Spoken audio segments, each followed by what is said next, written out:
Okay. Hey, people, how's it going? As you can probably notice, I have a actually nice new little setup here for my editing desk. As you can kind of tell, my space is a little, cramped. So that is just like, gonna be part of the setup now. For, the time being. I'll try to do something nice with it. Heyo people, and welcome to another edition of FIMI, or 2020 is almost over. It's almost over. We are like right at the goddamn finish line. Holy shit. We've got 40 albums on the docket this time, just like always. 20 picked by me and 20 picked by the lovelies over at the CTXO Discord server. If you want to get involved in that process, be sure to check out the CTXO Patreon page and learn more. Check it out if you like. We have fun over there. Let's get this started, and actually, I'm kind of lying to y'all. I actually picked 21 for this particular FIMI. But here's the thing about my very first pick. This was not a proper FIMI pick. This was an experiment. I've been sitting on this one for nearly an entire freaking year. I purposefully went out of my way to not mention it or make any acknowledgement of its existence in 2020. I just wanted to see if anyone else would. Even as a troll, or a goof, or a joke, or what the fuck ever. I went the entire year to see if anyone would bring this album to my doorstep, but nobody came. You all forgot this band existed in 2020, and you know what? Your life was better for it.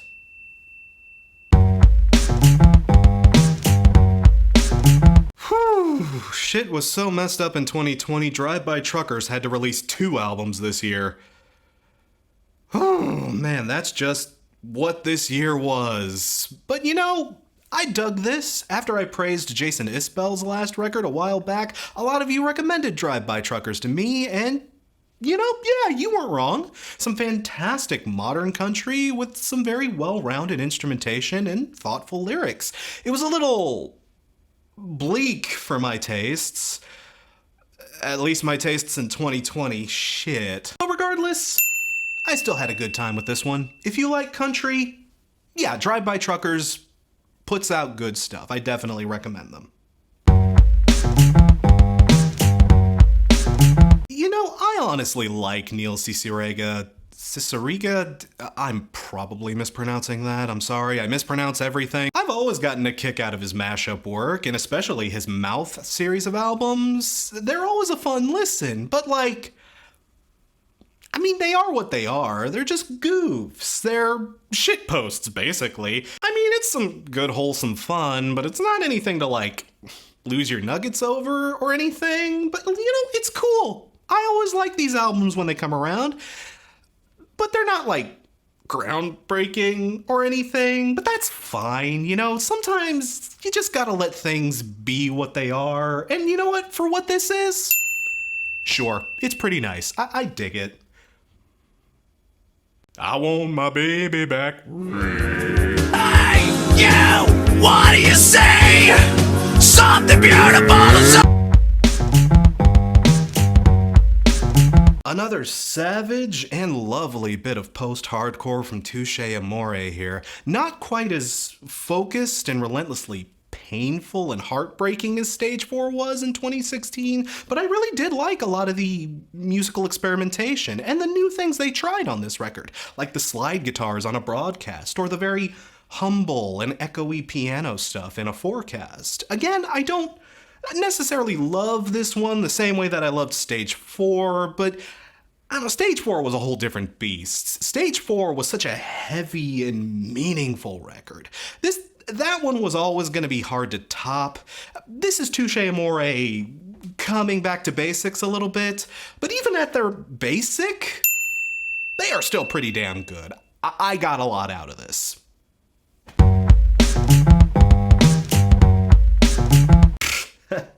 Oh, this was a nice bit of crazy, goofy, insane, 90s as hell fun. I dug it. Well, I say 90s, but technically this is a re-recording of their 1986 demo tape. So if anything, these guys were way ahead of their time. Like, damn. Mr. Bungle is one of those bands I've always been meaning to get into, but have just never really found the time for them. So listening to this record, even though it is kind of a weird anomaly, I finally understand the hype behind these guys. It's that kind of crazy skillful, but also absolute batshit instrumentation and fun that draws you in. And yeah, even though I don't feel like this is a good starting point for their material, this was still a blast. Yeah, I get it now. I get why Mr. Bungle is such a big deal to people. Like, yeah, I'm gonna pick up that self-titled in California and I'm gonna check them out, I promise. Now I'm on board. Now I get it, people. But yeah, good stuff. I never said I wasn't a pleb. Shut up. You know, nice stuff overall. It's nice to see the Bring Me the Horizon guys come back to a more heavy and punishing sound while still accurately pulling off those more electronic and atmospheric soundscapes they've been toying with over the last decade. There's some damn decent stuff on this EP. It's nice to just see Bring Me the Horizon kind of back on the mend. It's nice to hear an album from them that actually sounds pretty damn good. Especially after God, I never learned how to pronounce anything. It was by no means amazing. I've definitely heard this band still do better than this. The Bring Me the Horizon guys, it sounds like they're still trying to figure out what their sound is gonna be in the new decade. It sounds like they are getting close to it though. They are getting close to something. I don't even know if they are sure what they want to be in the upcoming decade, but it sounds like they're toying with some new things. It sounds like they're trying new stuff, and you know, I think they'll get there. I don't know, it'll be interesting to hear what comes next from these guys, for sure. Best of luck in 2021, guys.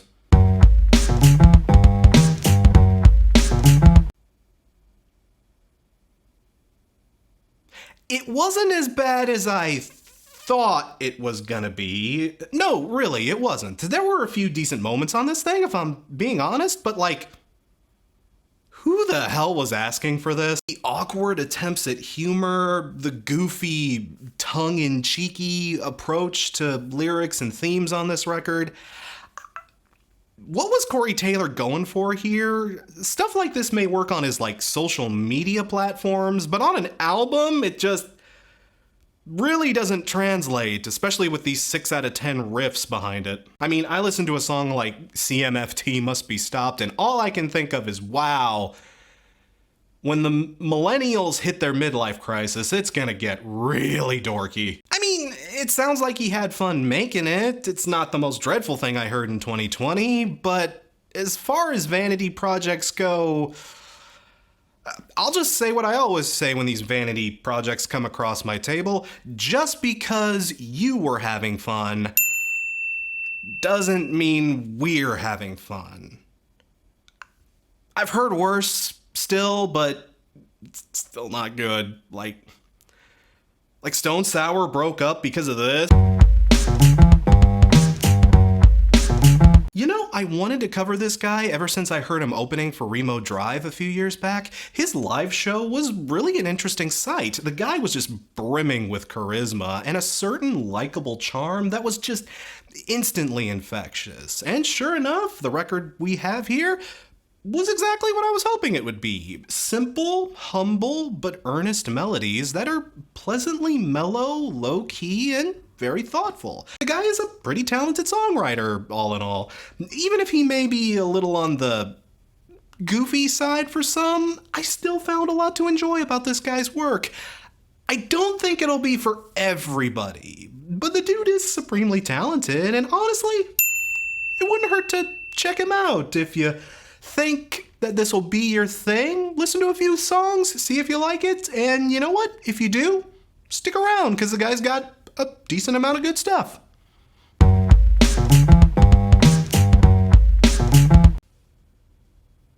This man was able to make a rhyme with Eddie Pepitone. I'm Eddie Pepitone, yelling till I'm left alone. I masturbate to hockey fights because they are unpredictable. That alone deserves our respect.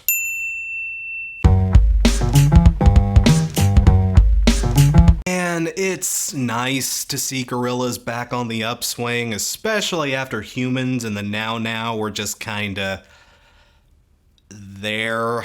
This record features a lot more than those last two. I loved how each contributor to this thing brings their own flavor to each song that they're in. The song with Robert Smith genuinely feels like a Cure track. The song with Peter Hook really feels like an old New Order cut, etc., etc. It's a very unique and interesting blend of personalities and styles and different themes and approaches. It's another record that bends and twists genre into a complete pretzel, and it's great. If a little confused in places, I don't know, as a result of bringing in so many people to leave their stamp on things, it can be a little, too stamped. It's a little chaotic and very unfocused in places. Just stamps all over the goddamn place. But it's not, to an off-putting degree by any means, and not nearly to the extent that, Humans was a while back. Even if it's not, a perfect Gorillaz record, I wouldn't say this is, an all-time favorite for me. Still a damn good record on display here. I'm looking forward to season 2. Wow, this was something I did not expect to see in 2020. Midnight Oil coming back together for their first record in 18 years. That was one of the few good things to happen in 2020. Holy shit, man, I'll take it. The guys got back together and released the Makaratta project, and it's a damn interesting blend of rock guitars, blaring horn work, and tribal instrumentation and rhythms, with all the proceeds going to benefit a somewhat complicated cause that I do not even slightly have time to go into detail in this dumb little video. Overall, it's pretty great. Though it does kind of have that this is a one-off and we're only doing this for charity, so don't get used to it kind of feel to it. Like those System of a Down singles that also came out this year. And yeah, at barely 30 minutes long, with a ton of other features and guest vocalists and guest musicians sprinkled all over the project, it's a really short Midnight Oil record, and it's a Midnight Oil record that could honestly use more Midnight Oil, if I'm being honest. It's still a great little thing for us old school Midnight Oil fans to enjoy. I don't know if this will win a lot of people over to them or anything, but if you're already into this band, yeah, this is a cool little record with the money going to a good cause, so you know what? Sure.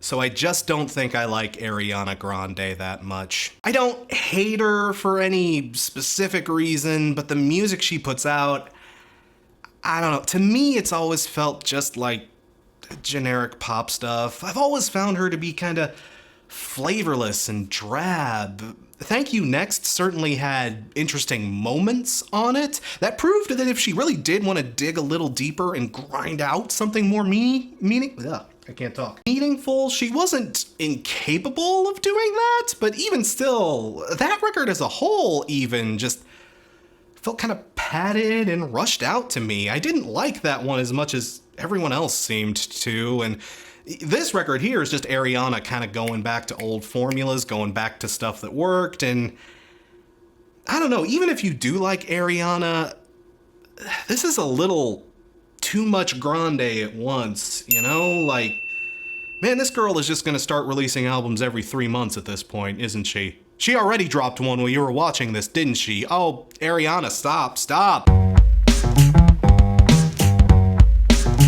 So, Busta Rhymes is someone I really do like to check in on from time to time. I absolutely loved Extinction Level Event back in the day, and he's made lots of other singles and other moves here and there that I've really enjoyed. I just love his rapid fire, machine gun blast style of rapping. So I just had to take a peek in on this too, and yikes, Busta is really showing his age, people. While I don't expect every single track Busta puts out these days to be break your neck, I know not to always expect the machine gun shit. The dude's flow in general has just gotten way slower and sloppier over the years. When Busta doesn't have the speed or finesse of his flow to back up his lyrics, oh, they really don't stand up on their own. And like, all the melodies, beats, samples, and even the general attitude on this record, it feels like it's stuck in 10 to 15 years ago. The guy has not budged an inch since like 2005. People, I dig Busta Rhymes' more notable work, and I really wanted to like this record, but Busta didn't give me much of a reason to like this record, and I don't know. People, rule of thumb, the sequel is always worse than the original.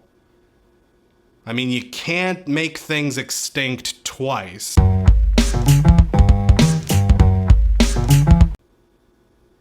The Network put out a better album than Green Day did this year. That's how messed up 2020 is.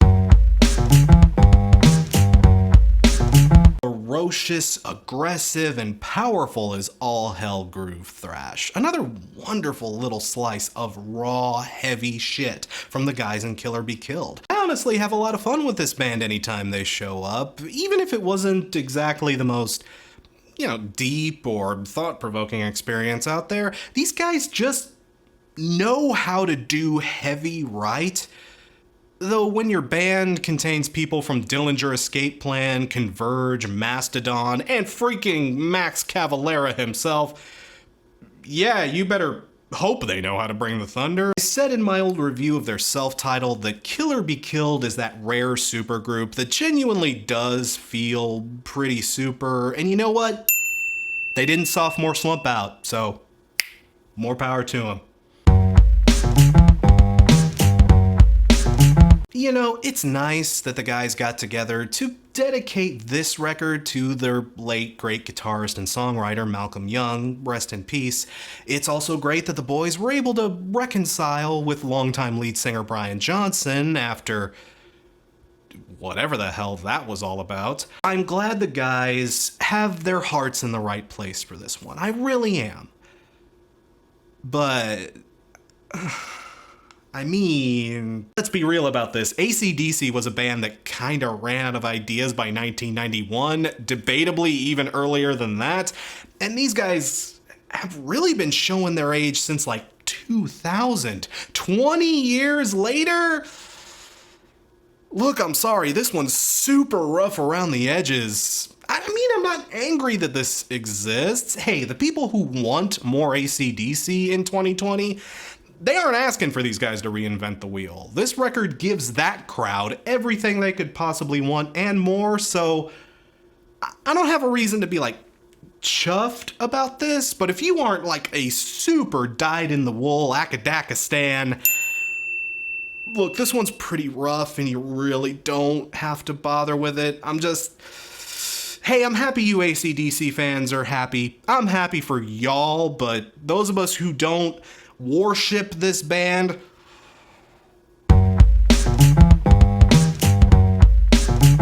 I love how just everybody is on board with this project. Usually when a pop star decides to go rock in some fashion or another, all the grumpy old school rock boys are out there with their pissing and moaning she's not a real rock star, that's this pop star bullshit, sell out, not in my genre. Maybe in some of the shittier spheres of the internet that I don't pay attention to and don't give a fuck about, okay, maybe that happened there, but on the whole, I didn't really see a lot of people griping about this project. But you know why? It's because Miley brought the tunes, man. And Miley totally delivered here. This legit feels like a project with sincere thought, passion and understanding of the genre she's playing with. It doesn't feel like a cynical attempt to reach a new market. She genuinely seems to get rock, especially the classics. She had a lot of help to get her there on this record, but like I said, she brought the tunes to back it up, so yeah, I dug this. Between this, Poppy, Sawayama, and all the other pop starlets who are going rock and metal and everything else this year, hell, yeah, I'm for it. You know, this was actually my first tango with Charli XCX, and honestly, I really like her. Like, I probably should have been listening to her years ago. I totally dug this record. Hyperpop is like a thing I've been getting into lately. Like, no, for real, I've genuinely been digging it. I've been, like, I'm totally 100 Gex trash now. And her staticky, chopped and screwed kind of approach to pop here just really hit the spot for me. And the forlorn nature of a lot of the lyrics and imagery here, I mean, it hits hard. This was an album that could have only come out in 2020. The year where most of us just kinda laid around in our underwear all day and wondered, why? Another strong as hell pop record for the year. Bam. Wish I looked that good in my underwear.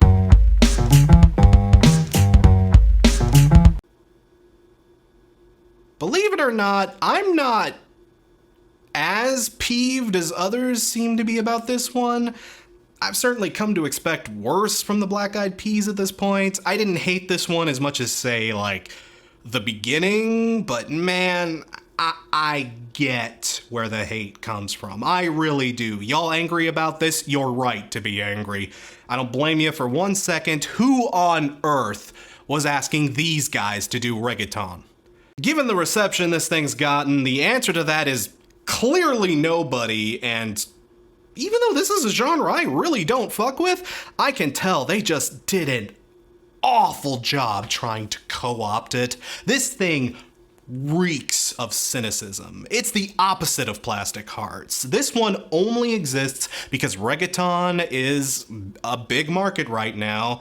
The Black Eyed Peas just insist on still being a thing, and we need to corner this market so we can try to be relevant again. It just reeks of trend hopping and the most cynical, ugly, just awful kind of trend hopping too. This thing sucks. There is not a single genuine bone in this thing's entire goddamn body. And even if the music isn't like their worst sonically, yes, it is still pretty bad. But even if it's not like the worst sounding record they've ever put out, the reasons for this album's existence just make it like 5 times worse. Again, y'all who are pissed, I ain't as pissed, but I get it. I damn well get it. This is making my worsties. No doubt this is making my worsties. Shit, this goddamn reprehensible. Yeah, fuck you.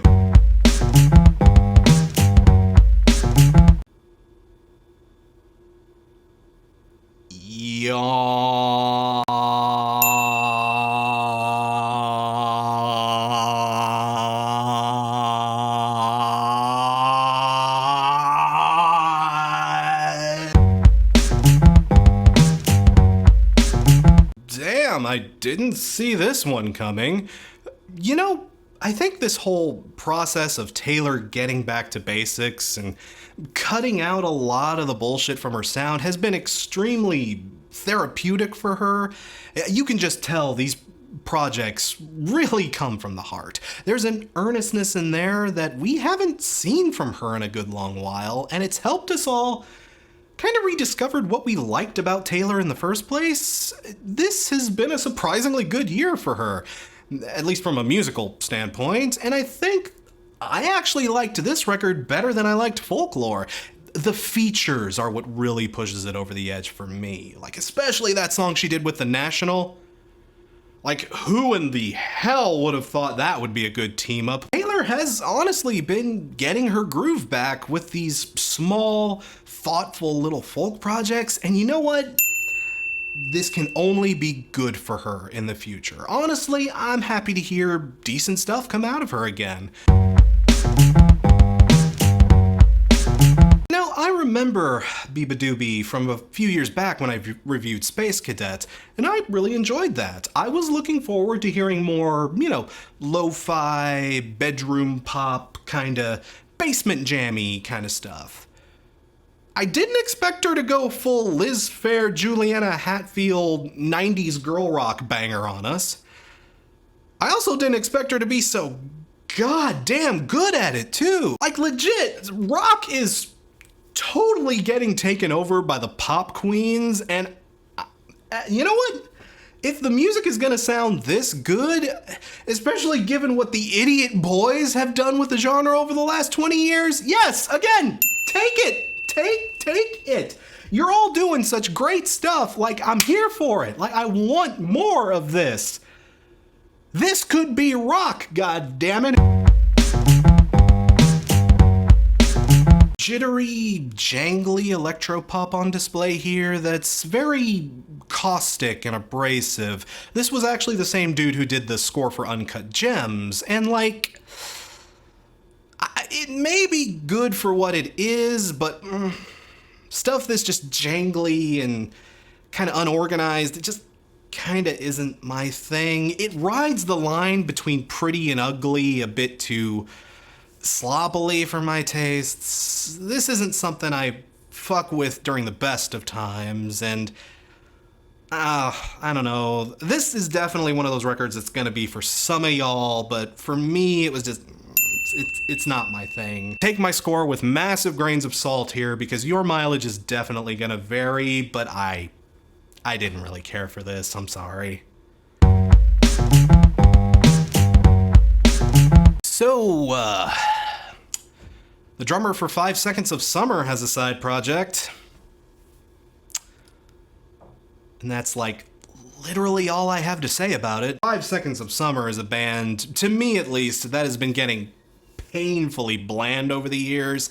And Ashton here, he's no exception to the rule. I'm sorry, this is just kind of tepid and meandering and loose. It sounds like if Doves was way too overproduced.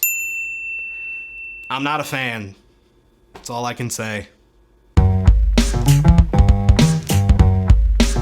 And Blue October, they are one of those bands I always love to check in on from time to time, if only because Foiled back in the day just absolutely wrecked me in college. But a lot of people kind of fell off with these guys after this record, and while I kind of get it, if you weren't paying attention, you did miss out on some cool stuff that they did over the years. Their last couple of records were actually a big departure from their old sound, with, supplementing the old bleak and dour moods with more cheerful and sunny melodies. For a band known for being so bleak, depressive, and dark, they did a surprisingly good job on those records. But this one, it's a bit more back to basics. It's more moody, soul-destroying, cry harder because of the pain. But these guys haven't lost their edge. They are still very good at that. Again, this isn't one of those bands that's gonna necessarily be for everyone. I get it, but if you have fond memories of the History for Sale, Approaching Normal kind of period that they're in, this one was a nice throwback. It was a nice return to form for them, and you know what? Yeah, Blue October is still pretty damn solid.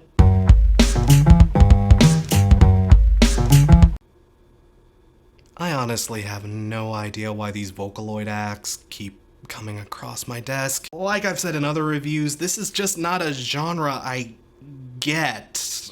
I've stumbled across some stuff here and there I find enjoyable, sure, but I don't know, most of the time I listen to this stuff and I'm like, just kind of befuddled.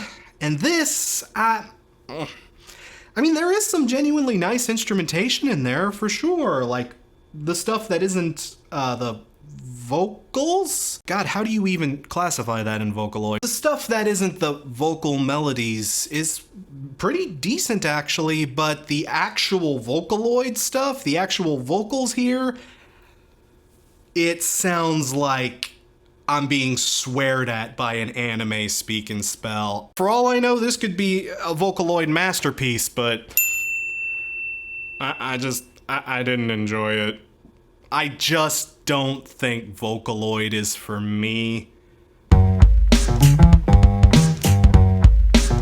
Mellow, subdued, and beautifully crisp post-punk from Softkill here on this record.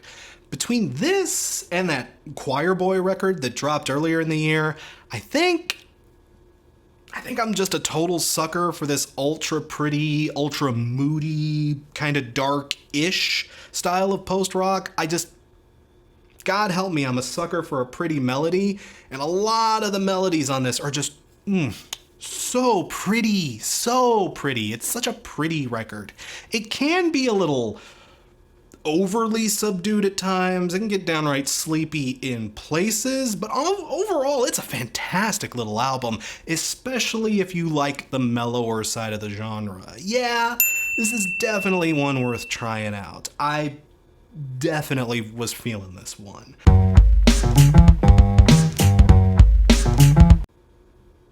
It's like if Gojira and early thrash Metallica were Swedish and slam metal. Not bad.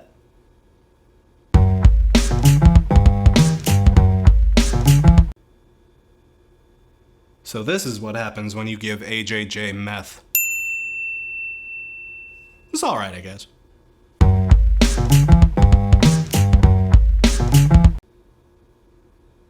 You only requested this for the memes, didn't you? Well, joke's on you, man. I don't even watch Vine Sauce. I don't even know what their memes are. Look, as YouTubers, maybe they're okay, I don't know, but the music here was some hot fucking garbage. It's generic ass classic rock worship with some of the worst production I've heard all year. This thing sounds like it was mastered on cassette. People, please stop requesting music from YouTubers.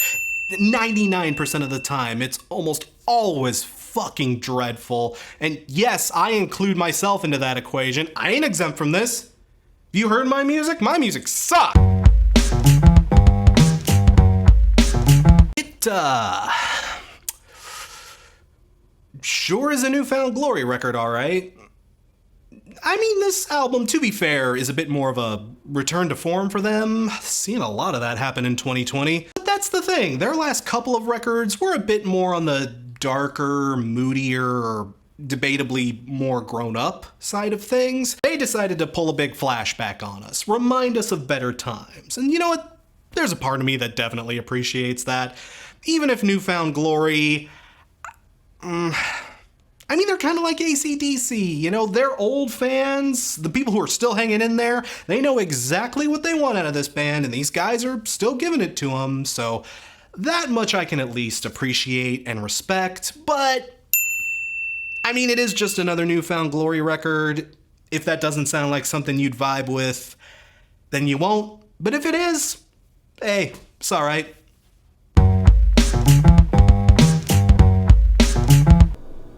So guess who forgot to shoot some shit? I'm sorry, I totally forgot to shoot this one. I just completely lost track of time on this. But I didn't really have a lot to say this time around, except to say that the new Svalbard is some really great post-rock tinged, kinda melodic thrash punk that's sorta kinda blackened but not really, with some really good socially conscious lyrics and just some great slamming melodies overall. Like, honestly, a record like this was just what I needed in 2020, especially the tail end of 2020, so yeah, I'll just leave it at we'll talk more when the best list comes around. You know, this honestly may be one of the most sonically pleasant and enjoyable Pussifier records they've ever made. But even still, oh, man, I don't know, man. Pussifier is a project that I have just never really had any interest in. It just has never clicked for me. Maybe because the melodies and song crafting are just so lifeless and unenthusiastic, or it could be that Maynard's songwriting just keeps getting grumpier and grumpier the older he gets. Like some of the lyrics on this thing, ugh. Maynard, you really are becoming the old man yells at cloud of my generation. To me, Pussifier has always kind of served as proof that in order for Maynard to really be able to shine, he needs to be working with other people who can stop him from filling out his worst tendencies, because left to his own devices, this honestly is probably the best thing he can do. And even then, I'm just still not feeling it. Like, God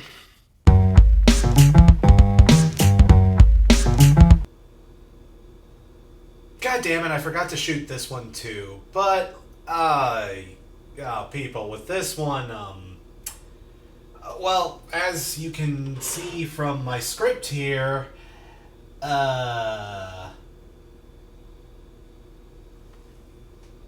didn't really give me a lot to say. No thanks.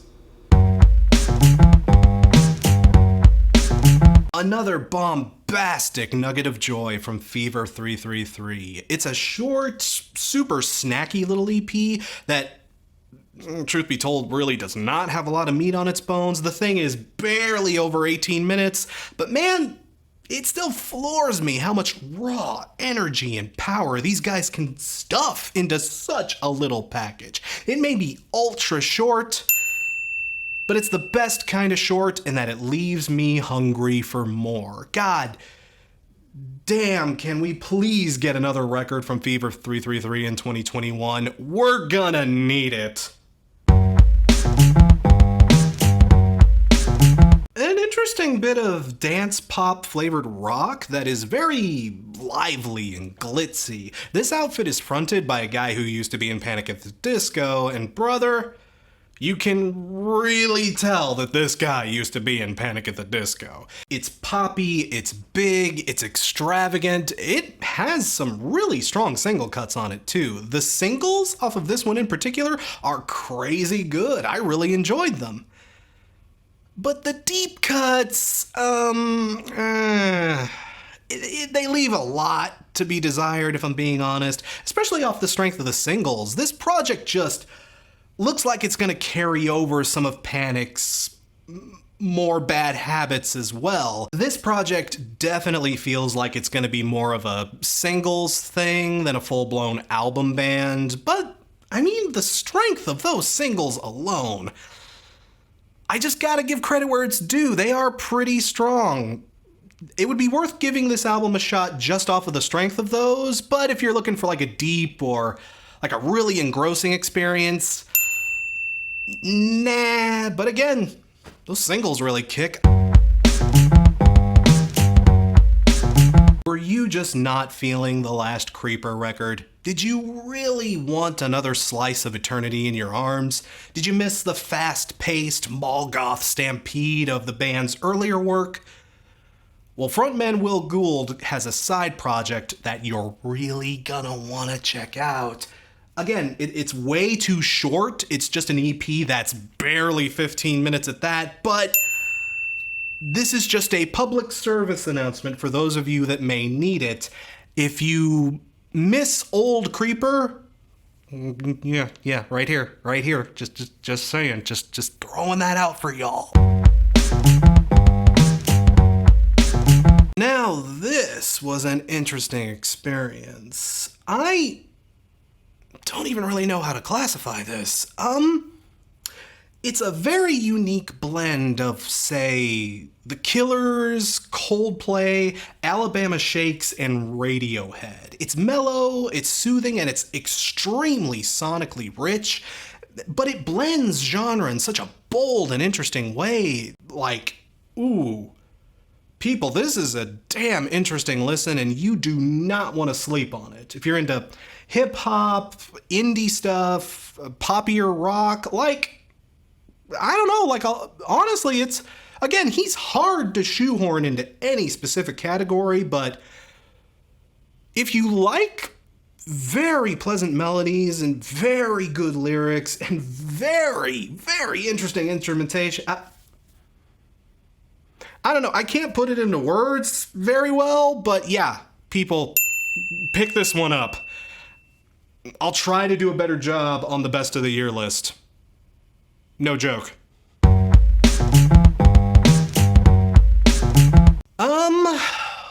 British electropop is what we have on this record. Our man here worked with Jackknife Lee on this particular record, and it's very minimalist, kind of scaled down, a bit of a spacey and airy kind of thing. It is very well produced. Or rather, there's a lot of polish in the production, is another way to put it. I know not everyone's particularly into that style of production, so if that sounds like a turnoff, there's your first big warning right there. But overall, I don't know, I just didn't get much out of this. It feels, at the same time, too sparse and bare bones and uninteresting, while also seeming too indulgent at the same time. It feels like they had a bunch of concepts and ideas and stuff they wanted to try, but didn't actually have anything cohesive to stick everything together. It's just kind of scatterbrained and all over the place and kind of, okay, sure. Okay, that's a cool, interesting thing to try, I guess, but I don't know, maybe put it in a song next time? An album of ideas more than songs, I feel, and not that can never be interesting, but man, I just prefer songs if you got them. You got any songs? Give me some songs next time. When listening to this, I just could not help but think their vocalist sounded really, really familiar. And when I did my research on these guys, it finally hit me. Oh yeah, this is John Bush. This was his band before his original stint in Anthrax. Oh, I thought you sounded familiar, dude. Yeah, it's a nice little throwback to 80s heavy metal. I wouldn't say it reinvents the wheel by any means, and the lyrics can be a bit on the goofy, blah-y side, just here and there. They have a song that is, of course, about how our smartphones are bad and technology is evil, and again, it just sounds like most songs like that sound. Like a bunch of boomers who don't know how technology works. But I mean, like, I don't know, minor gripes. For what it is, yeah, this is still pretty solid. If you dig the classics, this is sure to get the job done for you. So this is one of those artists that I hear from people a lot about.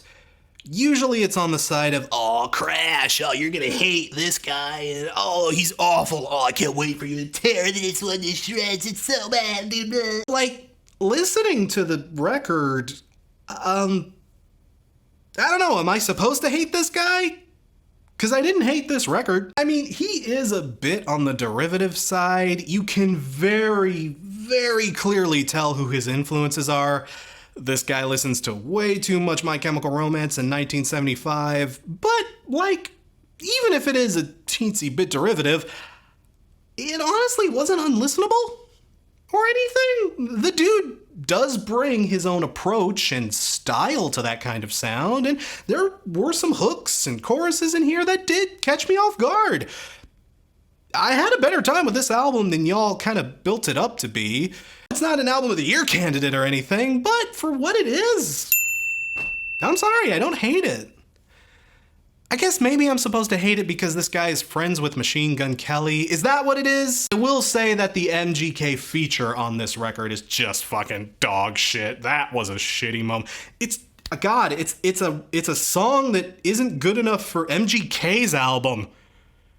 That's what that song sounds like. Ugh. And that's the FIMI for Q4 of 2020. Thanks again for tuning in, people, and thanks for hanging in there in this dreadful fucking year. Thank you so much. And here's wishing you and yours a much better 2021. Here's hoping everything's gonna be alright, god damn it. Stay tuned in January, I have the best and worst albums of 2020 lists coming very soon, as well as some other stuff slated for the new year. Thanks again for watching, people. Thanks again for helping make this horrible year less of an absolute nightmare. And thanks again for everything, but until 2021, I will see you in the next video.